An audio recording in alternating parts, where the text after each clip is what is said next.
വണ്ടി ഒന്ന് തട്ടി. അയ്യോ, എന്നിട്ട് വണ്ടിക്ക് എന്തെങ്കിലും കുഴപ്പമുണ്ടോ? ഇല്ല, വണ്ടിക്ക് ഒരു കുഴപ്പമില്ല. നിനക്കോ? എനിക്ക് ഒരു കുഴപ്പമില്ല. പക്ഷേ ഞാൻ കൊണ്ട് ഇടിച്ച വണ്ടിക്ക് എന്തൊക്കെയോ കുഴപ്പമുണ്ട്. അയ്യോ, ഏത് വണ്ടിയാ അത്? അത് സിബിച്ച ആ ഇടിയുടെ ആഘാതത്തിലെ നമ്മുടെ വണ്ടി അവരിട്ടിട്ട് ഞാൻ ഇറങ്ങി ഓടി. അതിന്റെ തിരക്കില് പേരൊന്നും ഞാൻ നോക്കിയില്ല. വില കൂടിയ വണ്ടി വല്ലതും ആണോ?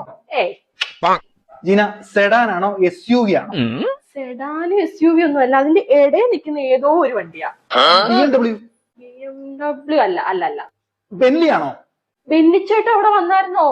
ഞാൻ കണ്ടില്ല. എടി, ഓടിയാണോ? ഓടിയില്ല. ലെക്സസോ? അയ്യോ, ലെക്സസ് എന്ന് പറയുന്ന വണ്ടി ഉണ്ടായിരുന്നോ? എനിക്കറിയത്തില്ല. എടി, നീ വല്ല എംബ്ലം വല്ല കണ്ടായിരുന്നോ? സിബിച്ചൻ ഇത് ചോദിക്കുമെന്ന് എനിക്ക് അറിയായിരുന്നു. അതുകൊണ്ട് ഞാൻ അതിന്റെ എംബ്ലം നോട്ട് ചെയ്തിട്ടാ വന്നത്. ഒരു മാലാഖ കാറിന്റെ ഫ്രണ്ടിൽ ഇതിങ്ങനെ നിപ്പുണ്ടായിരുന്നു. എന്റെ കർത്താവേ,